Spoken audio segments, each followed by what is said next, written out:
नमस्कार दोस्तों, हमारे YouTube चैनल हिंदू व्रत त्योहार कथा में आप सभी का हार्दिक अभिनंदन है। जैसा कि आप सभी को पता है, चैत्र मास में कृष्ण पक्ष की सप्तमी और अष्टमी तिथि को शीतला सप्तमी और शीतला अष्टमी का पर्व मनाया जाता है। इसके बारे में कौन सी कथा है, यह पर्व कैसे मनाया जाता है, इस दिन क्या खाया जाता है, आज हम इस वीडियो में इसके बारे में जानकारी प्राप्त करेंगे।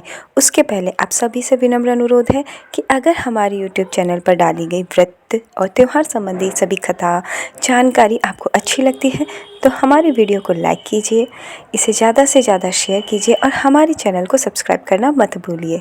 तो चलिए सुनते हैं शीतला माता के पर्व के दिन सुनी जाने वाली कथा। होली के 7 दिन बाद शीतला माता यानी शीतला सप्तमी का त्यौहार मनाया जाता है। शीतला सप्तमी का पर्व बड़ी धूमधाम से मनाया जाता है। ऐसी मान्यता है कि इस दिन गर्म खाना नहीं बनाते और खाते भी नहीं हैं। एक दिन पूर्व ही खाना बनाते हैं और शीतला माता का पूजन कर घर के सभी सदस्य ठंडा यानी बासी खाना खाते हैं। जिस घर में शीतला माता का पूजन और व्रत शुद्ध मन से किया जाता है, वहाँ शीतला माता धन धान्य, सुख समृद्धि, आरोग्य, बच्चों पर चेचक, छोटी माता आदि से रक्षा करती है।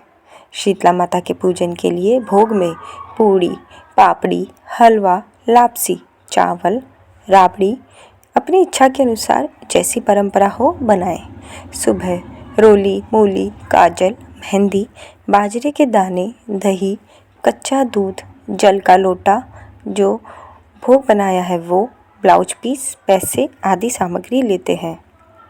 शीतला माता के पूजन के पश्चात पतवारी माता की पूजा भी करनी चाहिए। पूजा के बाद बाजरे के दाने हाथ में लेकर कहानी सुनते हैं। बाजरे के दाने से खेत भी बोते हैं।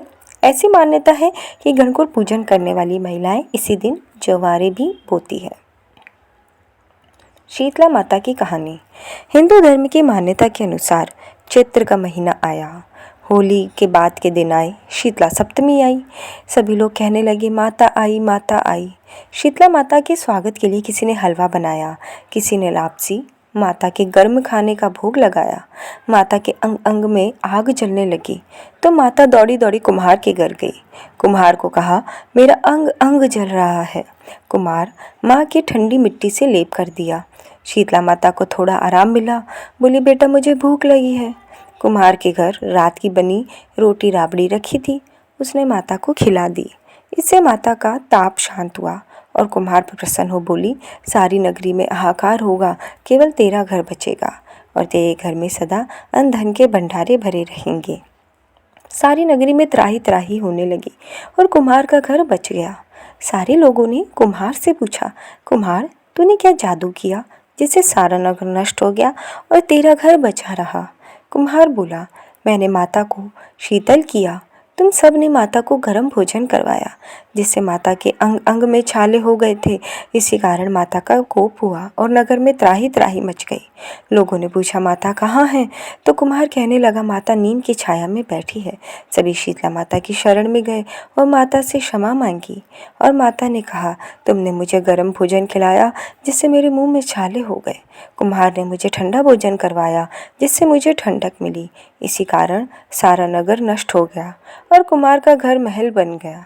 लोगों ने विनती की कि माता अब क्या करे, तो माता बोली कि होली के 7 दिन बाद शीतला सप्तमी आती है।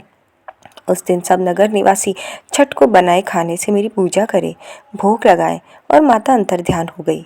अगले साल शीतला सप्तमी आई, सबने ठंडा बनाया, भोग लगाया, माता की पूजा की जिससे माता प्रसन्न हुई और सारी नगरी में आनंद हो गया। हे शीतला माता, जैसे सारे नगरवासियों को क्षमा किया, उन पर प्रसन्न हुई, वैसे सभी पर प्रसन्न रहना, भूल चूक क्षमा करना। इसके बाद पतवारी माता व गणेश जी की कहानी भी सुननी चाहिए। बोलो शीतला माता की जय। एक बार पतवारी, पाल और विनायक जी की झगड़ा हो गया। सब खुद को बड़ा बनाने लगे। इतने में एक ब्राह्मण का लड़का आया। पाल, पतवारी, गजानन जी ने उसे रोका और कहा, लड़की रुक जा और हमारा न्याय चुका। लड़का बोला, मैं कल वापस आऊँगा तब न्याय करूँगा, आज तो जाता हूँ। घर आकर लड़के ने माँ से कहा, माँ मुझे कल पाल, पटवारी, गणेश जी का न्याय चुकाना है। तो माँ ने कहा, बेटा सबको बड़ा बता देना। दूसरे दिन लड़का वहीं गया और बोला, पाल माता आप तो बड़ी हो, क्योंकि हर व्यक्ति आता है, स्नान ध्यान करके जाते समय पैर की ठोकर दे जाते हैं, फिर भी आप नाराज नहीं होती। वो पटवारी माता आप भी तो बड़े हैं, क्योंकि आदमी कितने भी तीर्थ कर ले, धर्म ध्यान कर ले, पर आपकी पूजा किए बिना उनका कार्य पूर्ण नहीं होता, इसलिए आप बड़ी हैं।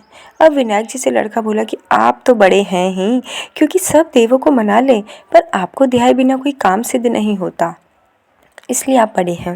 पाल, पटवारी, विनायक जी प्रसन्न हो गए। बोले, लड़के तूने तो हम सबको बड़ा कर दिया और आशीर्वाद दिया तथा थोड़े जौ के दाने अंगोछे में डाल दिए। लड़का सोचने लगा, ये तो घाटे का सौदा रहा, सारा दिन खराब करके न्याय चुकाया और इतने से जौ मिले। खिन्न मन से घर आकर जौ एक कोने में डाल दिए और अंगोछा रख दिया। माँ अंगोछा समेटने लगी तो झटकाते उसमें हीरे मोती खिर के चमकने लगे। माँ बोली, बेटा न्याय चुका के क्या लाया है? लड़का बोला, माँ कोने में जौ पड़े हैं, देख ले। माँ वहाँ गई तो देखा हीरे मोती की ढेरी जगमगा रही है। अब तो माँ की खुशी का ठिकाना ही नहीं रहा। माँ ने बेटे को बुलाकर कहा, बेटा आज तो पटवारी माता, विनायक जी, पाल माता सबने हमको बहुत टूटा है। माँ बेटे बहुत प्रसन्न हुए। हे भगवान, हे पाल माता, हे पटवारी माता, हे विनायक जी महाराज, जैसे ब्राह्मण के लड़के को टूटे वैसे सबको टूटना। कहानी सुनने, कहने व हुकारा भरने वाले सबको सुख समृद्धि धन धान्य देना। बोलो पाल माता, पटवारी माता, विनायक जी महाराज की जय, शीतला माता की जय। आप सभी को शीतला सप्तमी की हार्दिक बधाई।